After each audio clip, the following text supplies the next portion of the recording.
गुरुमुखों, ये श्री गुरु महाराज जी के पावन वचन है कि सदगुरु का शब्द वह कवच है जिसमें कोई भी कष्ट प्रविष्ट नहीं हो सकता। सदगुरु के शब्द का अभ्यास तुम्हारी आत्मा का भोजन है। ज्यों ज्यों शब्द का अभ्यास करोगे त्यों त्यों तुम्हारी आत्मिक शक्ति बढ़ेगी। नाम की शक्ति रिद्धि सिद्धियों की शक्ति से महान है। भक्ति करें तो भगवत प्राप्ति के लिए करें, न कि आशाओं की पूर्ति के लिए।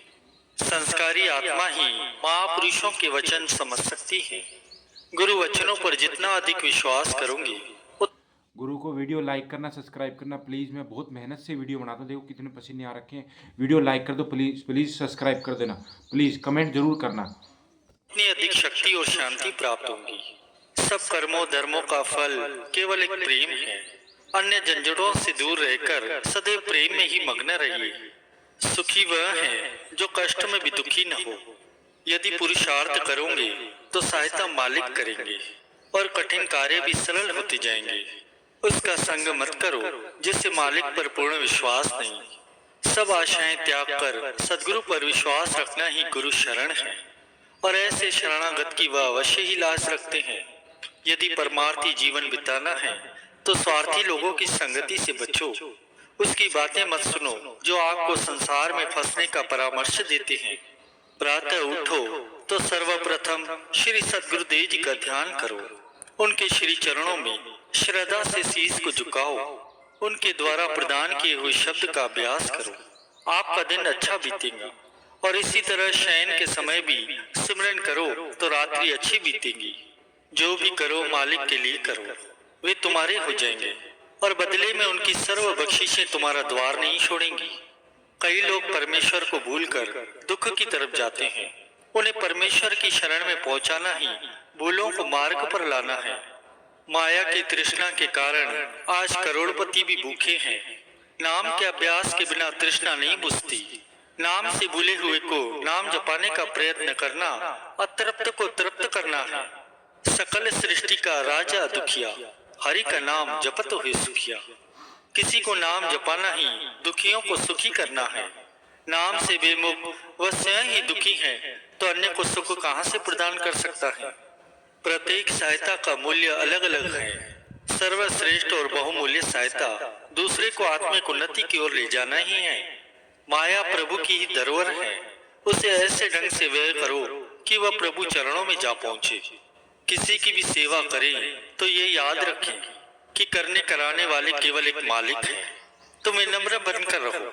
मनी ऑर्डर वितरण करने वाला क्या कहता है कि एक स्थान से पैसे लेकर दूसरे स्थान पर दे दिए, इसमें मैंने कौन सा उपकार किया। ठीक इसी तरह तुम्हें भी प्रभु ने जो कुछ भी दिया है उसमें से अगर तुमने किसी को कुछ दे भी दिया तो इसमें गुमान किस बात का। सभी मनुष्य ईश्वर के दर के भिक्षुक हैं। भिक्षुक से भिक्षा मांगने से उचित तो ये है कि मालिक से ही याचना करो।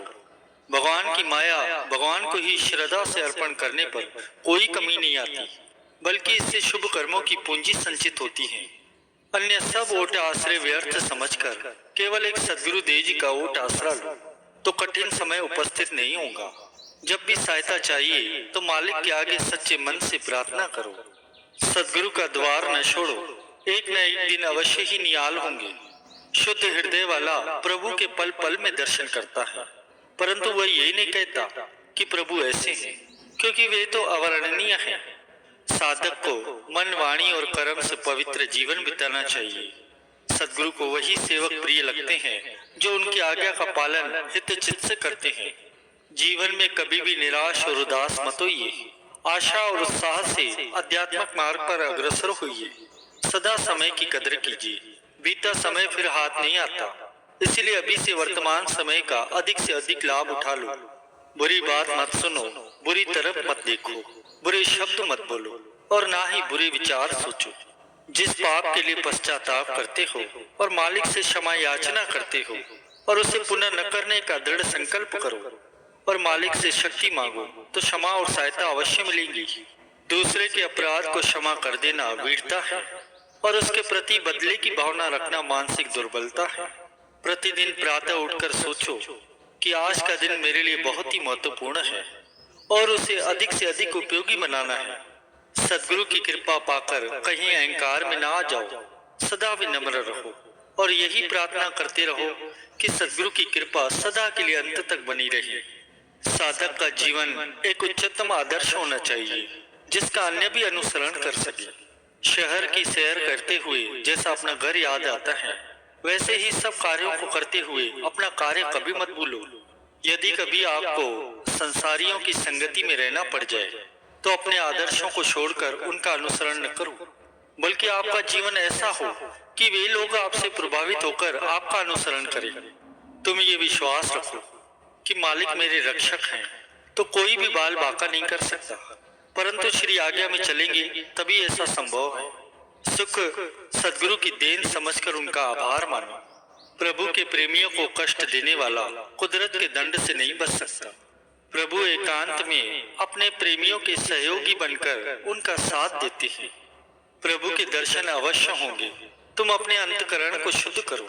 प्रभु अपने प्रेमियों को सुखी देखकर आनंदित होते हैं। तुम दुखियों के दुखों को दूर करो, तुम्हारे कष्ट स्वतः ही विनष्ट होते जाएंगे। प्रभु की दी हुई शक्तियों को उनके दर्शनों के लिए प्रयोग में लाओ। मालिक की प्रदान की हुई देन का सम्मान करो। कितने भी कष्ट या संकट आए तो भी सत्य के पथ को न त्यागो। संत महापुरुषों के जीवन चरित्र और उनकी वाणियों को पढ़ो, समझो और उन्हें क्रियात्मक रूप में लाओ। सच्चा प्रेमी और प्रभु एक रूप हैं। अगर प्रेमी प्रसन्न हो गया तो समझो प्रभु भी प्रसन्न हो गए। कभी उदास हो जाओ तो प्रभु की महिमा और प्रार्थना के भजन गाओ। सत्संग पूरा सुनना, गुरु को बीच में छोड़ के मत जाना। आपके लिए पश्चाताप करो तो हृदय निर्मल होगा। सत्य हरा भरा है और असत्य दरिद्र है। सदगुरु की कृपा प्राप्त करो तो साधारण से महान बनोगे। अंतर्दृष्टि करके तुम स्वयं से पूछो कि तुम कौन हो। सुख और शांति के लिए कहीं भटकने की आवश्यकता नहीं होती। अंतर्मुखी वृत्ति करके शब्द की कमाई करोगे तो स्वयं ही अपार आनंद और शांति का भंडार मिल जाएगा। सदगुरु का ध्यान ऐसा करो कि केवल तू ही तू रह जाए और मैं उनमें से विलीन हो जाए। दुखदाता का दूत है जो तुम्हें मालिक की याद दिलाने आता है। जीवा से मौन रहो, मन को भी शांत रखो ताकि भजन अभ्यास का आनंद ले सको।